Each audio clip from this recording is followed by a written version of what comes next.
நீங்க ஒரு மனிதனை பத்தி என்ற விடயத்தில் அதுவும் மிக முக்கியமான முக்கியமான ஒன்றுதான் நீங்க உலமாக்களை பத்தி எண்ணக்கூடிய எண்ணம். ஸல்லல்லாஹு அலைஹி வஸல்லம் சொன்னார்கள், உங்களுக்கு மத்தியில் ஒரு ஆலிமுடைய அந்தஸ்து எப்படி தெரியுமா, ஒரு உலமாவுடைய அந்தஸ்து எப்படி தெரியுமா சொன்னாங்க ஸல்லல்லாஹு அலைஹி வஸல்லம், உங்களுக்கு எனக்கும் என்னுடைய சஹாபாக்களில் கடைசியானவர் தொங்கில் இருக்கக்கூடிய ஒரு சஹாபிக்கும் எனக்கும் எவ்வளவு அந்தஸ்தாக இருக்கிறதோ அந்த அளவு அந்தஸ்துடைய தூரம் என்று சொன்னார்கள் ஸல்லல்லாஹு அலைஹி வஸல்லம் அவர்கள். உங்கள் ஒரு ஆலிமுடைய அந்தஸ்து, அபூபக்கருடைய அந்தஸ்து சொல்ல இல்ல, உமர் ரலியல்லாஹுடைய அந்தஸ்து சொல்ல இல்ல, ஸல்லல்லாஹு அலைஹி வஸல்லம் சொன்னது உங்கள அதினாக்கும் தொங்கல்ல உள்ளவர் கடைசியானவருடைய அந்தஸ்துக்கும் எனக்கும் எப்படி இருக்கிறதோ, நபியுடைய அந்தஸ்துக்கும் ஸல்லல்லாஹு அலைஹி வஸல்லம் அந்தஸ்துக்கும் கடைசி மனிதனுடைய அந்தஸ்துக்கும் எவ்வளவு வித்தியாசம் இருக்கிறதோ இதே அந்தஸ்து தான் உங்கள ஒரு ஆலிமுடைய அந்தஸ்து.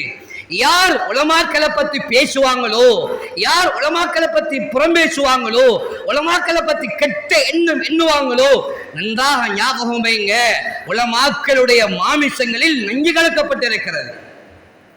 யார் சாப்பிடுகிறாரோ அவருக்கு சும்மா லேசான தண்டனை இல்லை, உலகத்துல கிடைக்கிற தண்டனை அது லேசான விஷயம் அல்ல.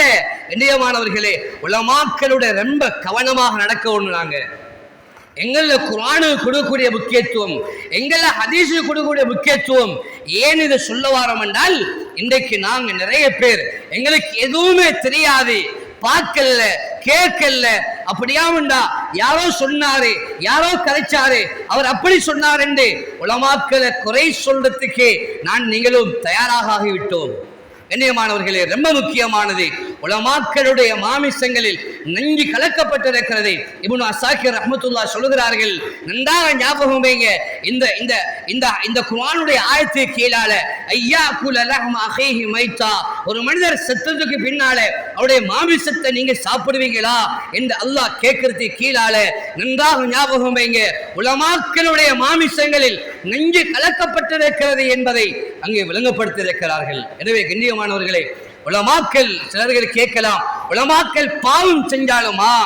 ஆம், பாவம் செஞ்சாலும் வெளிப்படையாக தவறுகள் செஞ்சாலும் உலமாக்களுடைய விடயத்துல ரொம்ப கவனமாக இருந்து கொள்ளுங்க.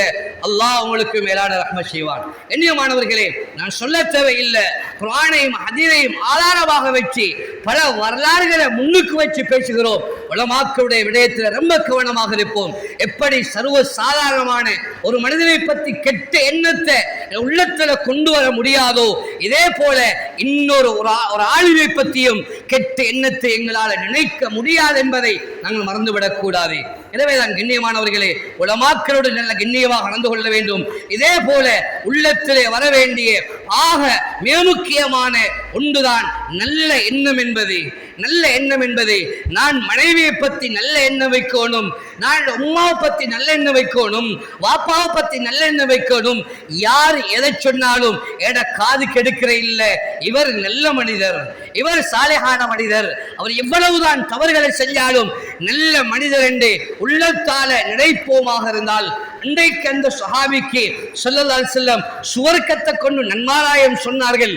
இன்றைக்கும் எங்களுக்கு சொல்ல முடியும் கண்ணியமானவர்களே, இவர் என்றா நல்ல மனிதர், இவர் என்றா சாலிஹான மனிதர், இவர் யாரை பற்றியும் கெட்ட எண்ணம் என்றல் என்று எங்களை பற்றி நாங்கள் முடிவு சொல்லிக் கொள்ளணும். அதனால ஸல்லல்லாஹு அலைஹி வஸல்லம் எண்ணங்கள்ல ரெண்டு விதமான எண்ணங்கள் இருக்கிறது. கெட்ட எண்ணம் இது எங்களுக்கு சரி வராது.